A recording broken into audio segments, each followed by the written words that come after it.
I'm being blamed for one of the most significant thefts in my community, and you might find it hard to believe when I tell you who's behind it. It's my own brother. Now, my entire family is convinced that I'm the one who swiped the money. Some might say, I've brought this upon myself. Where did I think my actions were leading me when I ignored the advice of others? I was the one who chose a path that wasn't going to get me anywhere.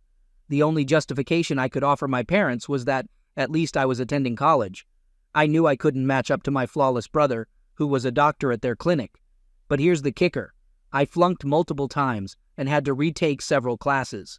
I squandered the money my parents sent me on frivolous things because I fell in with the wrong crowd. At the 11th hour, I decided to clean up my act, focus on earning extra credit, and graduate on schedule. But there was a hitch in that plan. I didn't stick to it. After graduation, I fell back into partying, failed to secure a job, and couldn't pay off my college debt.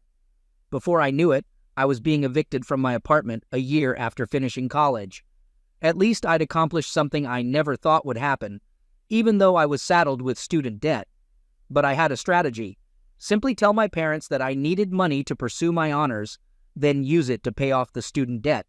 They outright denied giving me the funds, arguing that my course was pointless. So I turned to my brother for some financial aid.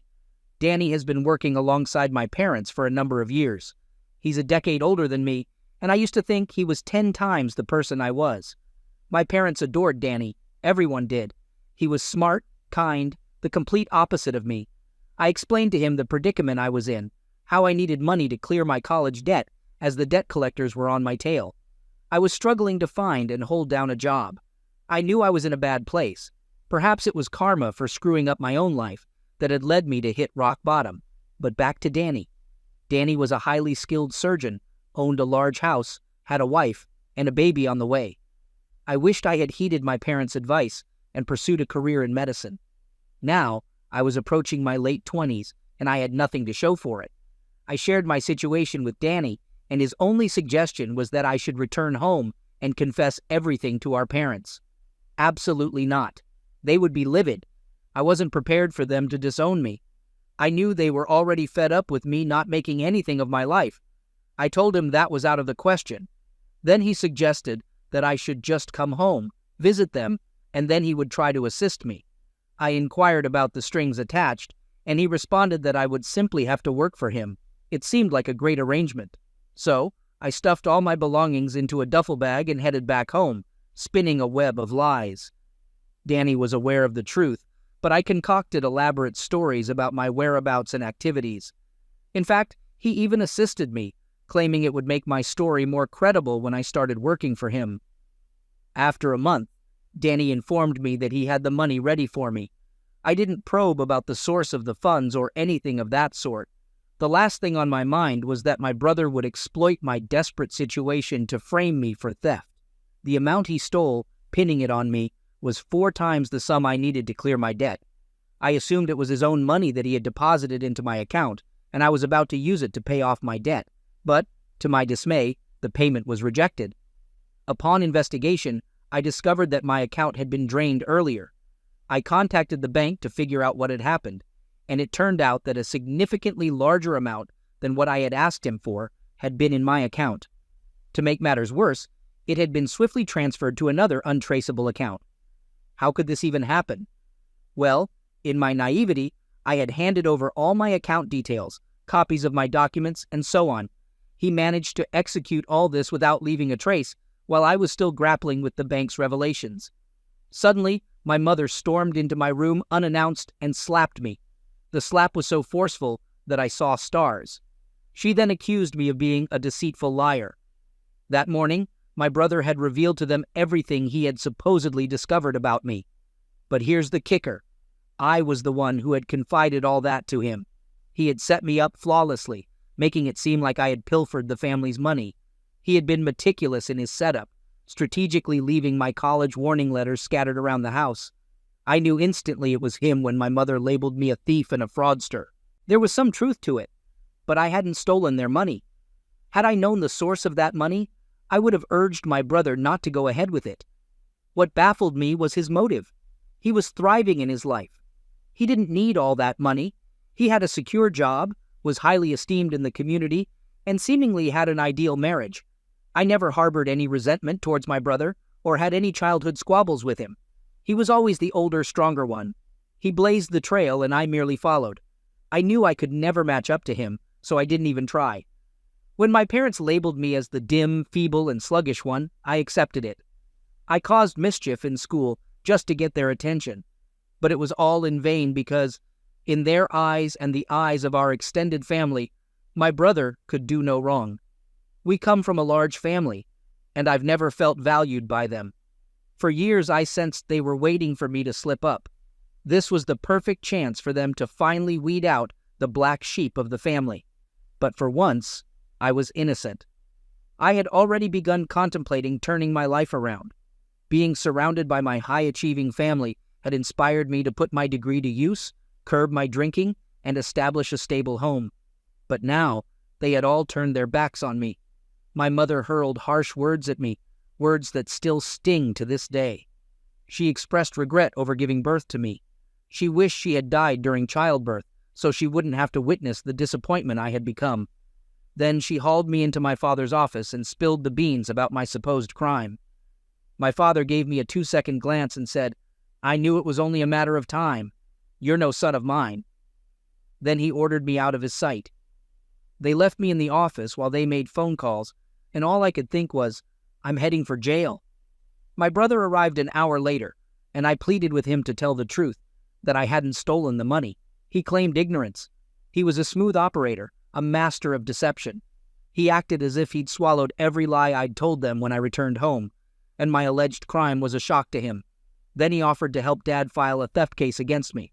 I fell to my knees, suddenly grasping the gravity of the situation. The prospect of being locked up was unimaginable. I knew I wouldn't survive. I was too weak. I would perish in there. I implored my mom not to let them send me to prison. My mom demanded to know where the money was, and I told them it was Danny who was the real culprit. He was the one who had drained the account, so I urged them to call the bank to confirm it. But when I made the call, they confirmed that the transaction was made by me, not Danny. He'd been cunning enough to erase his tracks, and everyone was buying his story. So, I reached out to the family members I was on good terms with, laid out the situation, and asked them to intervene with my dad. They expressed their belief that I'd turned over a new leaf, but stealing from my own family was a line they never thought I'd cross. They suggested that if I returned the money, they'd stand by me. I had no idea where the money was, but everyone seemed to have a theory. A family meeting was called, and I was discussed as if I wasn't even in the room. The consensus was that I'd fallen in with a bad crowd who'd influenced me to steal. Most family members were in favor of turning me in. They argued that I'd tarnished the family name. But then there was my grandmother. She didn't stand up for me. In fact, she looked at me with pure disdain. But she did say in no uncertain terms that while I had indeed betrayed the family, sending me to jail would only damage the family's reputation further. And that's how I ended up being banished from my parents' home. They bought me a one-way ticket out of the state and warned me that if I ever claimed to be part of their family, they'd have me thrown in jail. I was cast out, never to return or communicate with them again. I was left with zilch. I hit rock bottom with no cash, no buddies, and no employment. And my brother, the one I counted on to pull me out of the mess I was in, was the very person who used me as a fall guy to score some dough. I was furious at him and embarrassed about the mess I'd made of my life, and I couldn't see a way out. That was a year ago. I needed that harsh reality check to pull myself together. I'm proud to say that I've been clean for 8 months and have been gainfully employed for the past year. I work at a hardware store, the pay's all right, and I'm gradually paying off my debt. My life is pretty mundane. Wake up, go to work, come home, sleep, rinse, and repeat. But I take pride in the fact that I'm healthier now and have plenty of time to reflect on my past actions. I've realized that while I was indeed a wild child, what my brother did to me and how my family has always treated me was just not right. I'm supposed to let all this go, right? Move on with my life because they're far away. But something happened today at the hardware store where I work, a place frequented by people from all walks of life. I overheard a conversation that I wasn't supposed to. It was between two guys, I couldn't quite gauge their ages, but they were discussing a specific medication that's only available at a clinic run by someone named Danny. It could have been any Danny, but curiosity got the better of me, and I Googled the medication. Turns out, it's not FDA approved. If it's my brother, well, I feel sorry for him. I haven't sought out my brother in a long while, but I've been curious about what he's been doing with the money he swindled from the family and got away with. The answer? He owns his own clinic, which seems to be thriving. So, he's managed to escape scot-free, and I'm livid, absolutely livid that he threw me under the bus for money, and I guess I just needed someone else to be aware of this. What's my takeaway from all this? If you screw up your life, it's much easier for others to pin the blame on you. The next update didn't come for a whole 2 years. Yes, you heard it right, 2 long years. Let's dive right into it. It's incredible how destiny works. That time when I was semi-absorbed in the conversation between those two guys. These guys were indeed discussing my brother, who's currently in a heap of trouble. My sister-in-law reached out to me a couple of nights ago, requesting a meeting. I'm not sure how she tracked me down, but she was in a state of disarray, looking like she hadn't slept in days. My mind instantly raced to my brother, fearing something terrible had happened to him. She assured me that wasn't the case, but something bad was definitely brewing. She wanted to chat with me because she believed I was the only one who could help him. Given that I now knew where he sourced the funds to open his own clinic, there was no concrete evidence to support her claims. She explained that when he launched his clinic, he didn't exactly follow the straight and narrow. He began buying and selling non-FDA-approved medication to make a quick buck. I questioned why she was spilling all this to me. If he's hell-bent on landing himself in jail, who am I to intervene? But she insisted that she'd tried to persuade him to cease, but instead, he stopped coming home. He's constantly at the clinic with his sketchy clients, leaving her to care for their child alone. So she felt compelled to ask if perhaps I could convince him to stop. I mean, I have no sway over him. Of course, I can't make him stop. But she suggested that, given my position as a legal associate, I might be able to predict the consequences if she reported him. I'm not really supposed to be divulging all this, but I made it clear to her that I couldn't assist her. She was complicit in his scheme to throw me under the bus so they could live their dream life. So, there's no way I'm stepping in to help her now. She pleaded with me to rethink, arguing that if he ended up in jail and lost everything, there would be no one to provide for her and her son. I retorted, "What do you mean? We have a large family with enough resources to support you." She countered that they could potentially lose everything if the authorities discovered my brother's illicit drug trade. It's been a few days since our conversation, and I'm wrestling with whether it's worth saving them after all they've put me through, or if I should just let them face the consequences of their actions. Update. 2 months later, I was on the verge of sending an anonymous tip to the police with all the information she'd given me. Well, I still plan to, but it won't be anonymous. He needs to admit to the family that he set me up. I thought my ordeal was over, that I was doomed to live in perpetual exile, but it seems my fate hasn't been sealed just yet. My family has been pleading with me to return because everything is spiraling out of control. Why would they seek assistance from someone they deemed as lowly as me? Well, it's because I've managed to turn my life around in the 2 years since my last post. Plus, I'm the only one who, given what I know, wouldn't send him to jail. I guess the fact that I'm even writing this gives away the ending. Yes, I did send him to jail. But let me fill you in on all the juicy details of how I exacted my revenge and left them with nothing. Shortly after my sister-in-law's visit, I sought advice from my boss about the hypothetical situation and decided that I couldn't stay silent any longer. My brother is a deceitful, unfaithful, greedy individual who puts people at risk. Moreover, he's deeply entangled with some shady characters. I couldn't let this continue. Just as I was about to head home and report him to the police, I received a message from my mother urgently requesting me to come home. It was a matter of great importance. I was curious to hear what she had to say after discarding me like an unwanted pet. So, a few days later, I found myself at their doorstep. Both my parents looked like they'd aged a decade. When I inquired about the situation, they brushed it off, saying I must be tired from the long journey. They then ushered me into a room to rest. Being back in their house stirred up a whirlwind of emotions, and I should have declined their offer. but I was already on the brink of spilling the beans to the police. I was fearful of my brother and his dubious associates. I thought it would be better if he confessed, as it might lead to a lighter sentence. So, after freshening up, I summoned my parents to the living room and insisted they spill the beans immediately. They confessed that they were aware of Christie's visit and needed my assistance. I retorted that they must be aware of Danny's illicit activities by now. They admitted they were. He had come clean about everything, and by everything I mean the whole shebang, how he swindled their money years ago, framed me, and established his own clinic. He had lived a guilt-free life for years, reaping the benefits of his betrayal. Now, with danger looming, he suddenly felt remorse. My mom's eyes welled up with sorrow as she pleaded with me to consider forgiving him for his actions. She claimed the entire family felt awful about how I was treated and wanted to make amends. I pointed out the glaring inconsistency. When I was banished, the whole family was present. But now, when they were seeking forgiveness, it was just them. I yearned to gaze into the eyes of each family member and declare, "I told you so." The thrill of vindication was intoxicating. I could almost taste the sweet flavor of justice, but it all hinged on their next move. They agreed to my demand and convened a family gathering the following day.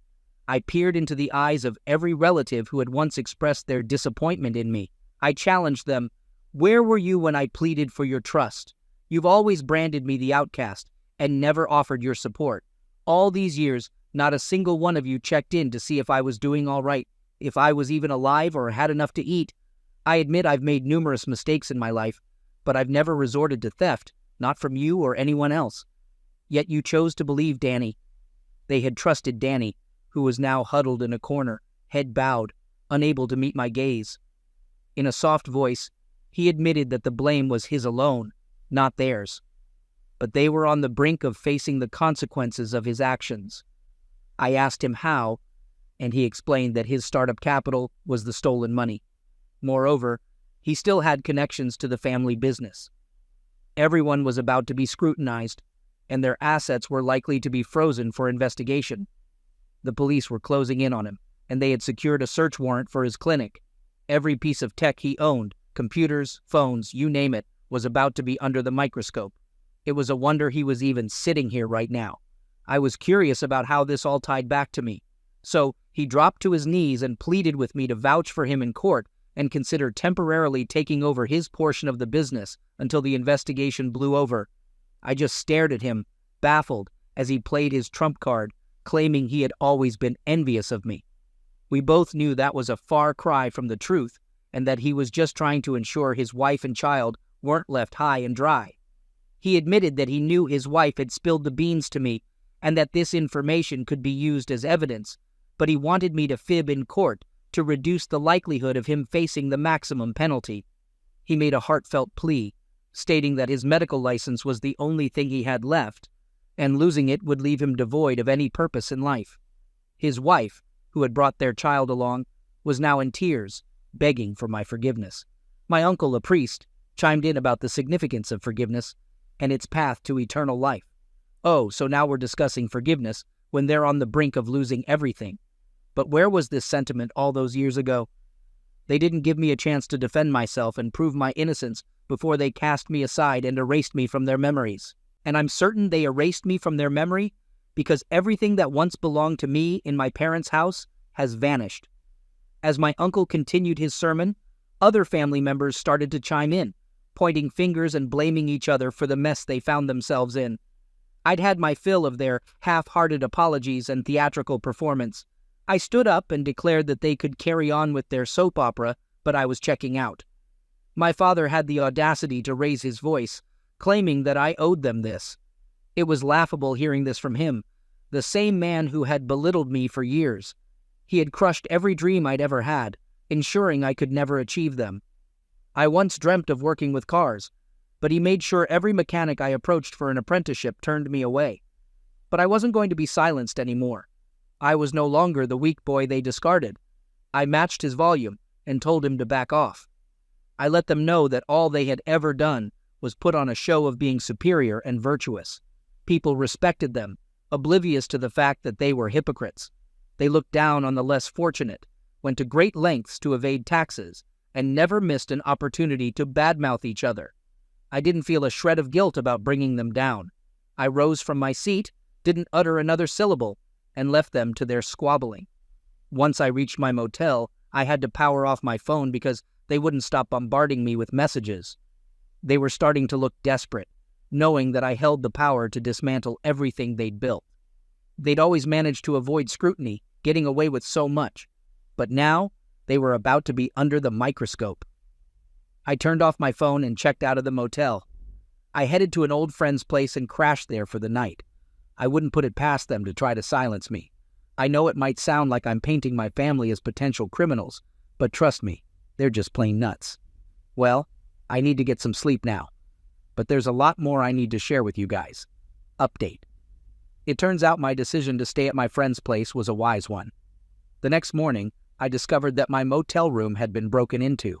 My laptop, which I'd left behind, was destroyed, and my clothes were in shambles. Rookies trying to silence me before I could talk to the cops. But the joke's on them.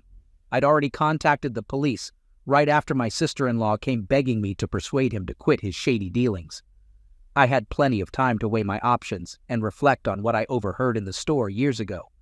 His power was expanding each year, all thanks to the crime he pinned on me, and I wasn't about to let him get away with it.